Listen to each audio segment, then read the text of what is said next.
Hello friends, मैं आपका दोस्त डॉक्टर सुनील कुमार और आप देख रहे हैं डॉक्टर कुमार एजुकेशन क्लिनिक। आज हम बात करेंगे 5 फूड के बारे में कि जो आपकी गट के हेल्थ को फिक्स करेंगे, यानी आपकी गट को completely smooth, healthy and active कर देंगे, जिससे कि आपका गट का पूरा प्रोसेस ठीक हो जाएगा, मैकेनिज्म ठीक हो जाएगा। सबसे पहली बात यह है कि जो गट का हेल्थ है वो इतना बड़ा इशू क्यों बन गया है। देखो, गट का हेल्थ इशू इसलिए बन गया है कि हमारा जो फूड है वो फूड के लेवल पे प्रॉब्लम है। लोग एक्सरसाइज नहीं करते, लोग लंबे समय तक एक पॉस्चर में रहते हैं। फिर जैसे देखा होगा आपने कि जैसे मतलब आजकल फूड का चुनाव भी हम कुछ कमर्शियल, कुछ ऐड देख के करते हैं। यानी कि आपने देखा है कि यदि बड़ा एडिक्शन होता है, मतलब बर्गर का जो ऐड देखेंगे आप, पिज़्ज़ा का ऐड देखेंगे, या कोई भी इस तरह के जो फूड हैं उसको इस तरह से ग्लोरीफाई करके दिखाया जाता है ऐड में। और जब छोटे बच्चे होते हैं उस पर उसका बहुत तगड़ा इम्पैक्ट आता है। हेल्दी फूड का कोई प्रचार फ्रीली आपको नहीं देखने को मिलता है। यही एक बेसिक कारण है। जब तक ये चीज़ नहीं बदलेगी शायद लोगों के दिमाग पे उस तरह का इम्पैक्ट नहीं आएगा। बट आप अपने लेवल पे अपनी सोच को, अपनी समझ को विकसित करिए और अपने बच्चों की सोच और समझ को विकसित करिए और अच्छे और बुरे खाने में अंतर करिए और उसके लॉन्ग टर्म जो आपके बॉडी पे इफ़ेक्ट है उसके बारे में बात करिए, अपने बच्चों से डिस्कस करिए। तो आखिर जब हम एक समाज में हेल्दी लाइफ के बारे में डिस्कस करेंगे, हेल्दी लाइफ के बारे में बात होनी शुरू होगी, तो समस्याएं काफ़ी हद तक ठीक हो जाएंगी। तो आज हम बात करेंगे 5 ऐसे फूड और गट की जो प्रॉब्लम्स है उसके बारे में। तो नेचुरल मैं आपको सिंपल फार्मूला दूंगा 4S का, जिससे कि आपकी गट की प्रॉब्लम्स बिल्कुल ठीक हो जाएगी। अनहेल्दी जो गट है वो सबसे बड़ा कारण है अनहेल्दी गट के पीछे lake of fibre, lake of liquid and sleeping disturbance and lake of exercise. ये 4 चीज़ें ऐसी हैं कि जो आपके गट को अनहेल्दी बनाते हैं। उसके बाद फिर अपने गट की भी एक हेल्थ है कि उसके अंदर माइक्रोब्स, अनहेल्दी बैक्टीरिया या फिर और जितने भी पैथोजेंस हैं उसका रेशियो बदल जाना या बढ़ जाना, क्योंकि गट के अंदर अच्छे बैक्टीरिया भी हैं और बुरे बैक्टीरिया भी हैं। H pyloric is concern for some patient. कुछ लोगों में एच पायलोरिक पॉजिटिव आता है और उसका जो ग्रोथ है वो बढ़ जाता है, वो भी एक कंसर्न है।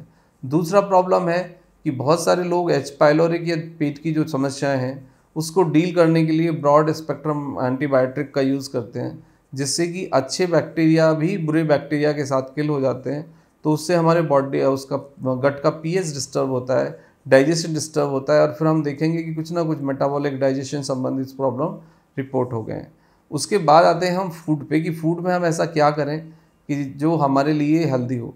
देखो, सबसे पहली बात है कि यदि आपको डाइजेशन में प्रॉब्लम है, कॉन्स्टिपेशन है, तो आप खमीर वाली रोटी खा सकते हैं। खमीर मतलब एक फर्मेंटेड आटा होता है जिसमें कि अच्छे से डाइजेशन प्रमोट हो जाता है, तो खमीर वाली रोटी आपको हेल्प कर सकती है। दूसरा है कि आप अपने खाने में दही, प्रोबायोटिक्स शामिल करिए। नेचुरल दही आपके गट को रिस्टोर करती है, कूलिंग इफेक्ट देती है और उससे आपका डाइजेशन काफ़ी हद तक ठीक हो जाता है। फर्मेंटेड पोहा या फर्मेंटेड डोसा आप खा सकते हैं। इसमें क्या होता है कि राइस को अच्छे से फर्मेंटेड किया जाता है और वो अच्छा फाइबर प्रोड्यूस हो जाता है उसके अंदर, तो ये फर्मेंटेड पोहा और डोसा आपको मदद करेगा। उसके बाद है कि राइस आप ले सकते हैं, राइस का मार्ड आप खा सकते हैं यदि आपको इंडाइजेशन होता है, आपको दर्द, यदि आपको पेन होता है, क्रैम्प्स आते हैं, लूज मोशन होते हैं, तो राइस और fermented poha and fermented dosa ये आपको मदद कर सकता है। उसके बाद आता है कि फ्रूट्स के लेवल पे कि फ्रूट्स में फाइबर फ्रूट्स आपका चुनाव करें। पपैया खाएं, एप्पल खाएं, नाशपाती खाएं और अमरूद खाएं, ये सब आपको मदद करेंगे। इसके बाद है कि यदि डाइजेशन संबंधित कुछ समस्या है आपको, तो 2 चीज़ें हैं जो आप अपने फूड में ऐड कर सकते हैं। एक त्रिफला, त्रिफला उन लोगों के लिए जिनको कॉन्स्टिपेशन है। त्रिफला में 3 फल हैं, नेचुरल है ये बिल्कुल, और इसके 3 फलों को ड्राई करके एक कॉम्बिनेशन बनाया जाता है जिसे हम त्रिफला कहते हैं। और आयुर्वेद में त्रिफला एक अमृत है और आयुर्वेद में त्रिफला सभी बीमारियों की और गट का एक सबसे अच्छा मेडिसिन है। इसके बाद आता है ईसबगोला। जिन लोगों को लूज मोशन होता है, जिन लोगों को खाना अच्छे से नहीं पचता, जिनका स्टूल बहुत बल्कि नहीं है, बहुत लिक्विड फॉर्म में स्टूल आता है, वो ईसबगोला ऐड कर सकते हैं फाइबर के रूप में 1 से 2 चम्मच आफ्टरनून में। उसके बाद आता है मल्टीग्रेन इडली और मल्टीग्रेन दलिया।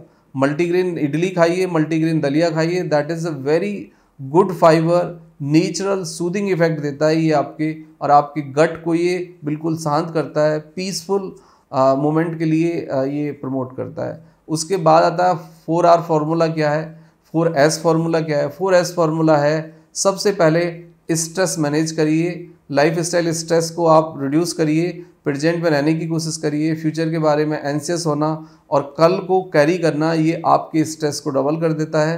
तो प्रेजेंट में रहिए, पॉजिटिव एंगेजमेंट तलाशिए, एक्सरसाइज करिए, म्यूजिक सुनिए। उसके बाद आता है आपकी स्लीप की क्वालिटी को इम्प्रूव करिए, 7 to 8 आवर्स नींद लीजिए, और एक्सरसाइज करेंगे तो आपकी स्लीप की क्वालिटी इम्प्रूव हो जाएगी। उसके बाद आता है liquid intake, water intake. 75 to 80% आप जूस, मिल्क, छाछ, दही, वाटर ये रखिए, और 20% सॉलिड और सेमी सॉलिड लीजिए। तो इस रेशियो से यदि आप खाना खाएंगे तो आपको गट का जो फंक्शन है वो बिल्कुल प्रमोट हो जाएगा। Next is exercise, is very important. Walking करिए, स्ट्रेचिंग करिए और डीप ब्रीदिंग करिए। That will help to digest your food and gut को ये रेगुलेट करने में, शांत करने में, पीसफुल गट की एक्टिविटीज़ के लिए ये एक्सरसाइज बहुत इंपॉर्टेंट रोल है।